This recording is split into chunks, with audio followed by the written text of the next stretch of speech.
برونتو اف ام. برونتو اف ام، صوتك سابق بخطوة.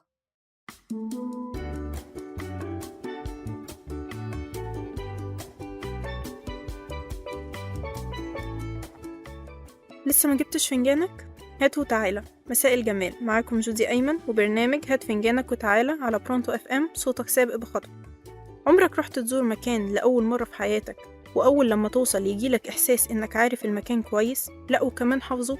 أو يمكن عدى عليك موقف أول مرة يحصل لك ومع كده انت عارف ايه اللي هيحصل أو نهايته ايه. أكيد كلنا مرت علينا لحظة حسينا فيها بالإحساس ده. طب عمرك ما سألت نفسك أنا ليه متأكد قوي إن أنا عشت الموقف ده أو جيت المكان ده قبل كده؟ لو سألت نفسك السؤال ده أو حابب تعرف أكتر، تابع معايا للآخر. مبدئيا كده في نظرية علمية بتقول إن الجنين وهو لسه في رحم الأم بيشوف دورة حياته من أول ما يتولد لحد لما يموت، وده السبب الرئيسي اللي بيخلينا نحس إننا عشنا الموقف ده، لأننا بالفعل شفناه بس طبعا مش فاكرين إمتى. ولكن علماء الفقه ما أثبتوش صحة الكلام ده، لأن مفيش دليل عليه في القرآن ولا السنة. طب إيه كده خلصنا؟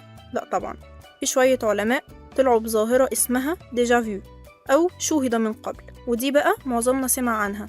ده غير إن في ناس استخدمتها عشان تأيد رأيها زي سايموند فرويد اللي قال إنها بسبب الرغبات المكبوتة، أو كارل يونغ اللي كان مهتم شوية بعلم النفس فقال إنها مرتبطة باللاوعي الجماعي. ده غير إن في فتوى اتكلمت عن الظاهرة دي بس برضه مفيش حاجة صريحة بتأكد.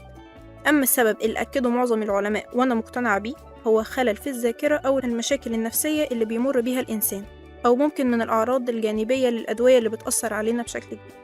ولو جبت فنجانك واستمتعت معانا، كنت معاكم جودي وبرنامج هات فنجانك وتعالى على برونتو اف ام، صوتك سابق بخطوة.